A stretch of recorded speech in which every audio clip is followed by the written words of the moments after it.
Hi guys, welcome back. I'm Maya with Simply Bloom. So today I'm doing an August garden tour and I had some mixed feelings about doing this. So if you don't know, I am pretty much solely doing no dig, no till flower bed method. I've put in 3 new flower beds this year, 9 last year, solely using cardboard, planting, and mulch, not removing the sod. So my 4-year-old loves to come out to the garden with me, and I was just doing some weeding and she was running around playing, and I could see where she was at all times, and I'd see her crouch down. She loves to catch frogs and grasshoppers, so that's what I thought she was doing. When she was crouching down, she realized that if she pulls up all my cardboard in my flower beds, there's worms and salamanders and all sorts of fun finds underneath my cardboard. So, like I said, I could see her where she was at all times, but I couldn't quite tell what she was doing until I went and checked. So, like, the edges of all my flower beds are, I don't want to say ruined, but they're ruined. And it would be so easy to fix if I just had some extra mulch to put the cardboard down, throw on some extra mulch. I was hoping to get some more mulch like weeks ago, but life happens, you know? Our oven broke. Our brakes went out in our Suburban. We needed a new lawnmower. So all the money we had set aside for the mulch went into oven and new brakes and just, yeah. So still don't have any mulch, so there's going to be a lot of cardboard exposed, but there's a lot of really beautiful things. I thought about just not doing it altogether, but I wanted to show you guys some really pretty things. And then we have 60 apple trees around the perimeter of my property, and we had 3 families come out yesterday to pick apples, and all of them were just like wowed by my garden, which was really nice because I see it and I just see the imperfections, the mess, everything that needs to get done, and they just saw the beauty for what it was. And that just kind of gave me the confidence I needed to do this August garden tour. So last time I did July's garden tour, it was really choppy, I noticed, so I apologize. I just jumped from flower bed to flower bed to flower bed. I'm going to try to keep it more continual so you can kind of see the location of where the flower beds are on my property. Got something in my eye. But yeah, so that's that. So let's begin with this garden tour. Okay, excuse the grass. We call this forest grass. We joke if you were to use weed killer on our lawn, there would be no grass. Everything would die. So welcome to forest grass. We got some clover and just some other beautiful things, but it does need a good mowing. This is what I was talking about. She went along and I kind of tried to fix it, but she lifted up like the whole border. And this is one of the better ones. There's one spot in particular that's horrible, and no matter how hard I try to recover it with the mulch, I just can't get it back the way it was. So this is a new cottage garden bed that I put in this year, and it's probably my favorite ever. So we have this teardrop, we call it. It's an island in the middle of our driveway. So it goes all the way around, back up. And let me just kind of show you. So this is my most prized possession. I put in 3 David Austin roses. This is a Princess Alexander of Kent. And I was so worried because we got a pretty big rainstorm the last 2 nights. And I'm like, no, don't destroy my roses until I can do a garden tour. So this is a Princess Alexander of Kent. I love it. It smells incredible. And that bright pink, and we have some other buds coming. So I'm super excited planting that bare root this spring. Here is a hardy geranium, just kind of finishing done blooming. Again, all of this I just planted this year, so kind of on the small side. I'm just going to focus on what's blooming. This is Johnson Blue hardy geranium. And then here is my rock garden. And I love it for the most part. I had a sedum there, so I planted 2 rock gardens. And in both rock gardens, that same sedum died. You know, I was checking it, I was watering it, I was keeping it on the dry side because they're sedums. You know, they like to be on the dry side. So maybe it's just too dried, because one day it came out and it was just completely fried. That was the voodoo sedum. It was probably my favorite. But we have, what is that? Silver mound. We have some alyssum that I popped in. There's like a creeping Jenny, Irish moss. Now I'm totally blanking. What is that? Lamium. We have a volunteer potato that just came up out of the rocks, which I think is hilarious. I'm not quite sure what to do. I just chop it down or just let it grow and the potatoes will fertilize the soil. I don't know, but that's looking really good. So I tried to have it balanced. So there's a hardy geranium, foxglove, rose. Here's another David Austin rose right here. It's not blooming, but that's the Gertrude Jekyll. And then in front of both roses on either side, I have a grouping of Cat's Pajamas Nepeta. You can see it's just kind of pushing out. There's going to be a lot more second flush coming, but you can kind of see what the blooms look like. So I kind of want to focus on things that are blooming, so I'm going to kind of skip over this, but check out the video when I planted it because I go in depth of everything. But I do want to touch on this rose. This one got kind of hit. Oh no, it was this one that got hit in the rainstorm. So I apologize. I do not know how to say it. Eshtavai is how I have been saying it, but I'm pretty sure that's wrong. I need to look up a video on how to pronounce it. But I love it. And as this one ages, it gets more of a pale, and the center gets like this peachy apricot color, and I love it. Then we have a few Veronica here blooming and a little salvia. I love that color. Love it. Okay, so I'm going to back up a little bit. So we have a fountain right in the middle, which is more just like a statue at this point. It needs help running, but it's so dang big. I don't know how tall it is. I think it's close to 10 feet tall. And it's so heavy, it's just we can't move it to fix it. So it's just kind of a statue at this point, but you can see the driveway goes all around in like a teardrop formation. And I have hydrangea standards. And in between, I have whiskey barrels planted up, which are struggling. I've been fertilizing it every time I water. I've been feeding it. And it's still, I don't know, still looks light colored, like chlorosis.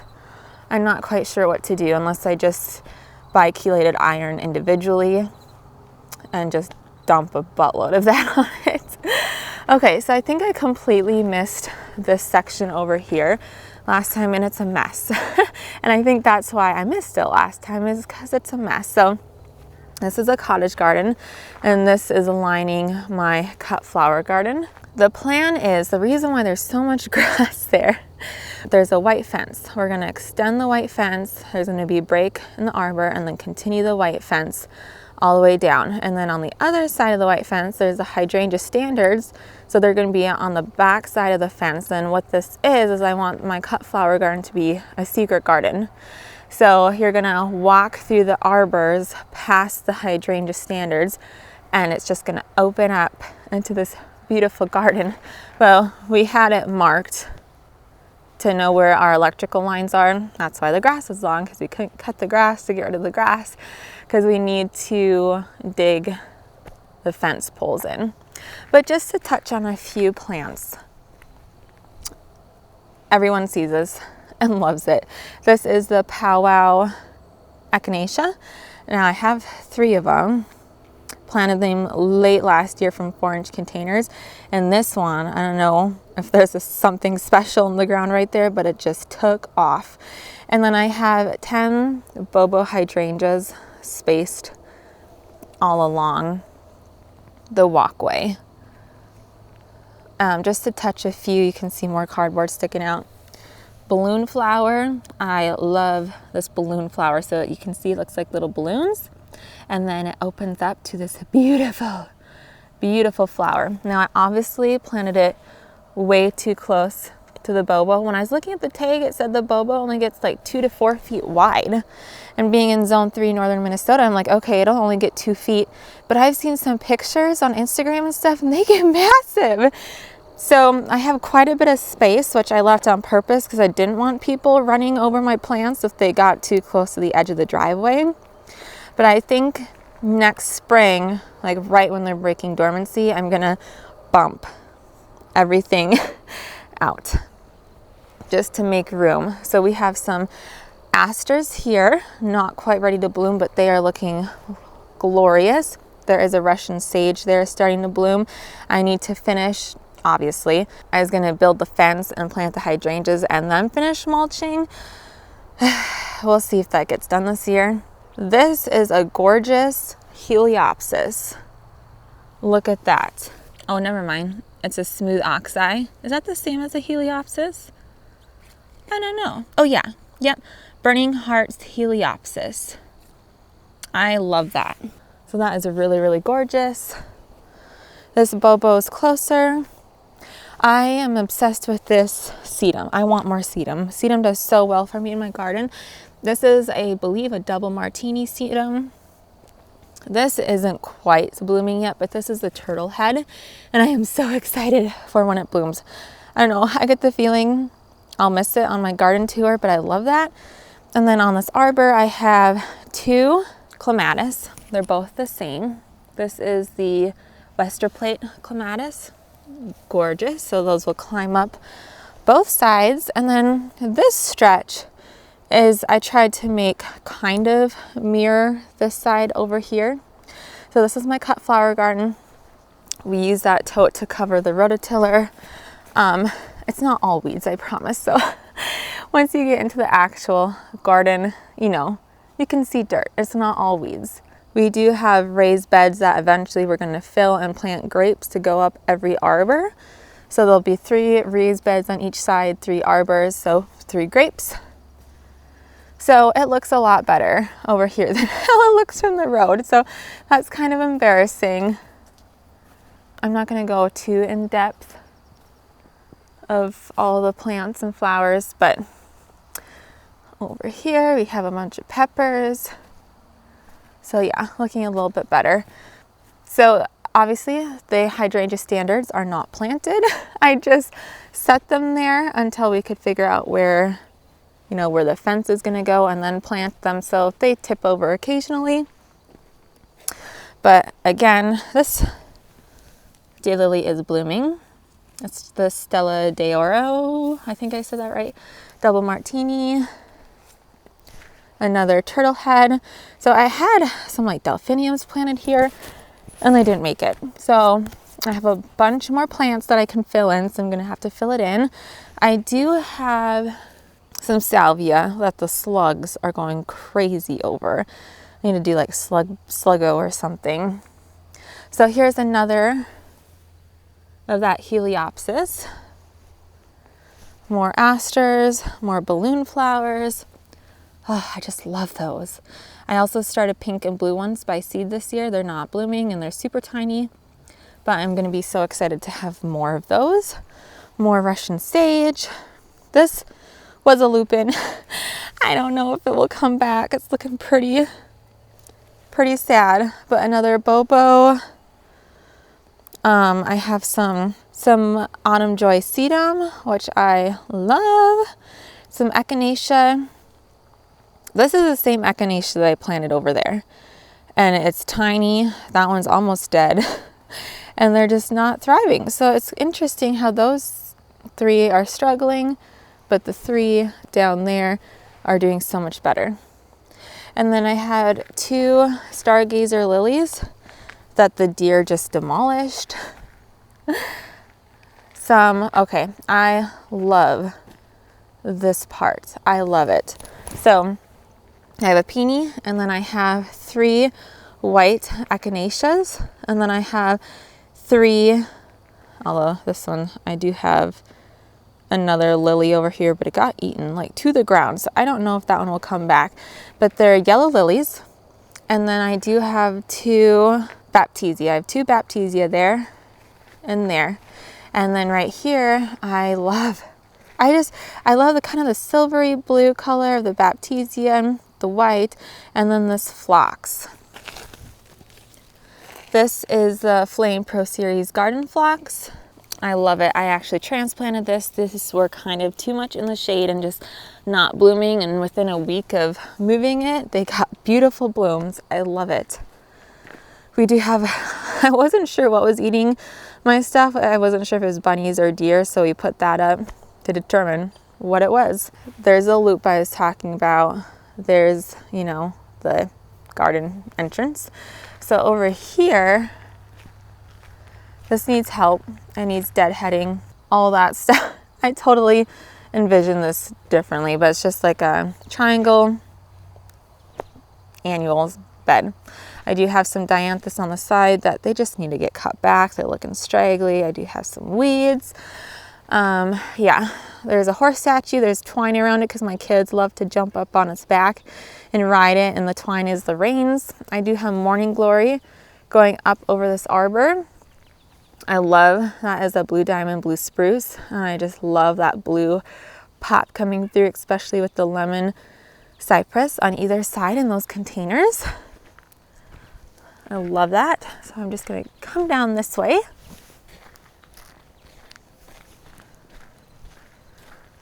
I wish we could move that trailer. I feel like it's such an ugly spot, but that's what we use. We have a landscaping job on the side. That's what we put all of our landscaping plants in, and just supplies, equipment, tools. So you can see all those fence posts. That's going to be my future vegetable garden. 2 rolls of fence to go around the posts. We just have to finish. We have all the holes dug for the post, but they are so heavy that it takes 3 of us to wrap a rope around each post, pull it up so we can like recenter it, get it straight in line, and then drop it back down. And we got half the fence done, and it's been a few weeks since working on it. There's the other 2 raised beds that need to get moved to the cut flower garden, and that mess right there is a patch of milkweed and loaded with monarch caterpillars. So as much as I would like to just mow it down, because it looks like such a mess, I'm leaving it. I'm embracing the mess for the monarch caterpillars, and I'm wondering if I can actually just transplant all of that. We have a field right over here, so you know there's still a food supply for the monarchs. I don't know, I'm not sure. Okay, so right here, excuse the edging, needs to get edged. But we have 3 Monge lilacs, and I'm really concerned about this because there's been something going around and just killing all of the mature lilacs. Something in the air. I don't know. 3 of our friends lost their mature lilacs. I'm hoping these are young enough they don't get hit. But I know they're planted way too close together. But I'm hoping once they start to grow, they'll just kind of grow together, and I want to prune it like a tree. So it's going to be a multi-trunk tree with like this big canopy. I love it. This is probably my favorite combination ever, sedum with echinacea. I love it. It just goes all the way around. It's looking so good right now. Okay, and then over here, this is sad. I wish we could hide this propane tank. There's all our fence posts for the fence in front of the cut flower garden.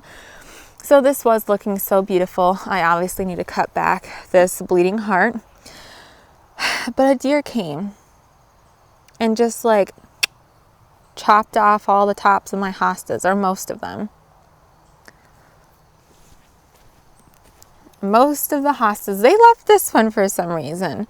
I'm not sure what that one is, but they didn't really touch that one too much. All the other ones they kind of got. So that's just disappointing a little bit. Okay, so coming back out this way, there's the milkweed mess here, but You know what? If it's good for the monarchs, let's see if I can find a caterpillar. Of course, now I won't be able to. All right, moving on. Over here, there's my garden cart just chilling in the middle. I planted the shade bed up earlier this year. I love it. Here's my rock garden. Got some grass growing through. Here is the voodoo sedum that I was talking about. This one's a little bit better. It's still kind of fried in the middle, but everything else is looking really, really good. So there's like a Jacob's ladder, dark side of the moon, a stilby, just got some hostas. Yeah, it's just looking really good. Okay, this is what I really wanted to talk about. Look at that. Now it looks more purple in the shade, but when the sun hits it, it's like a lighter pink. This is the Luminescence. This is the ultraviolet phlox from Proven Winners, and I just love it. Everyone that comes to see it is just crazy about it. So this garden bed, excuse the weeds, I meant to do that, but obviously you didn't get to it. I just have some lasting color on my delphiniums. I just didn't want to cut them back yet. One little bloom on this lily left. Have some barberry. And yeah, this front flower bed just needs some cleanup. But we will get to it. We will get to it. Okay, this over here is everything I still need to plant. And my plan is all of this is going in front of this garden fence. So imagine this fenced off. I'm gonna do a flower bed like all along here, and it's just gonna stretch the whole 120 feet length of garden, and that's all gonna go in that bed. So I'm hiding the camera because this is where it gets really bad. Look at this. Look at all this cardboard. It's so sad. But this is looking pretty. This is the Rebecca Sweet Daisy. Needs to get deadheaded. And then I have a Lilacs looking really good. Delphinium. I have a bunch of sumac suckers. It's really frustrating. Here's the vanilla strawberry hydrangea.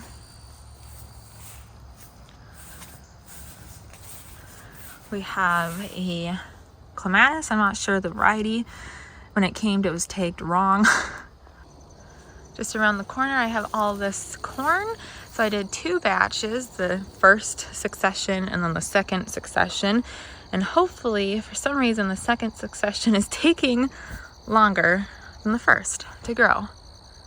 I know, I mean, it's gonna be a few weeks late, but I just remember the first succession growing a lot faster. So we will see, we will see.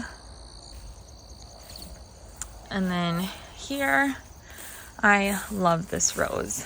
It's been blooming all summer long. I'm talking kind of quiet because I'm right up next to an open window and they're sleeping. This is the Miracle on the Hudson rose. And look at that dark glossy leaves. I love it. Absolutely love it.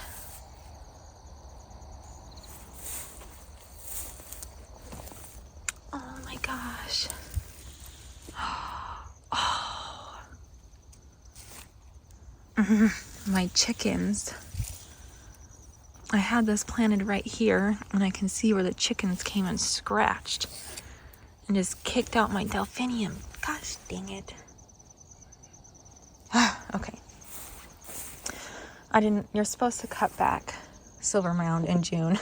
I didn't, and because of that, it's kind of flopping and looking nasty, but lesson learned. I will cut it back next June. Dark side of the moon, and the star of the show right now is the Rudbeckia.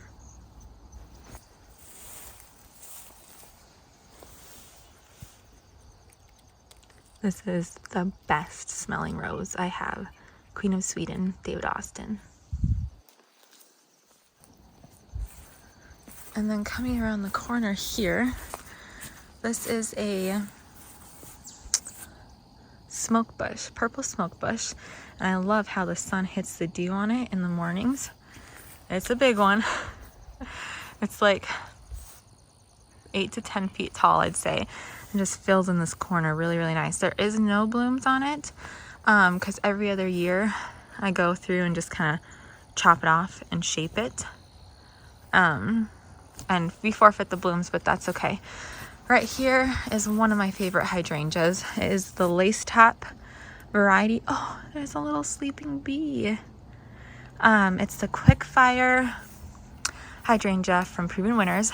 If you like this, this is the big one, gets 6 to 8 feet tall, but there is like a mini dwarf version that only gets around 4 feet tall, and it smells so good. I just come around the corner and I'm just hit with this sweet smell. So you can see it starts out white and then it kind of ages to like a darker reddish pink. Here's a viburnum I just want to chop out. I talked about this a little bit on my last tour. It's a blueberry muffin viburnum. It gets these white flowers that smell like dirty socks. It's the worst smell ever, and they're a strong smell. So whenever you go on the back deck, this is right in front of my back deck, it just smells disgusting. And then it's supposed to get these bunchings of blueberries, and I get like one berry on each spot. And I know the birds can eat it too, but before the birds ate it, I didn't even get bunching. So I really want to take it out.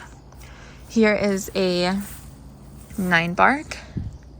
And normally by this point, it's just covered in powdery mildew. So I'm thankful this year we don't seem to have as much of a problem. There's my kid's toy. And same thing repeats itself on this side. So 9-bark, viburnum. We have some sort of, this is like different, but it's almost like a type of sumac. It's just coming through and I keep chopping it back. There's the quick fire. I never got to deadheading it, so we still have some old blooms from last year, but that's okay. Blooms on new wood, so not a big deal. We do have a rose in here. I'm not sure. One of you guys told me the variety, and now I can't remember. We have some touch-me-nots. They're not ready yet. Touch-me-not, because the second you touch the seed pod, oh, there it goes. It just bursts open, and I just spread all those seeds. I'm not deadheading this rose this year because it makes these beautiful, beautiful rose hips. They're big and plump, so I'm leaving that rose. We have a cypress back there, which is kind of getting choked out. Some more smoke. What happened? It just flopped over. There's something laying there. Do you guys see that? It's just all flopped over. I have no idea what happened. Huh. Strange. There's a 9-bark in there. Another quick fire. And some more 9-bark. It's getting, at this point, they were planted obviously a little bit too close, but that's okay because they just kind of peek out and complement each other really, really well. Here's that weed that's coming out from under the deck that we keep chopping back. Here's in grass. I do not like this grass. The only time I like the grass is in the fall once it gets these little seed pods, but otherwise it just looks like cousin it to me all summer long and just crazy.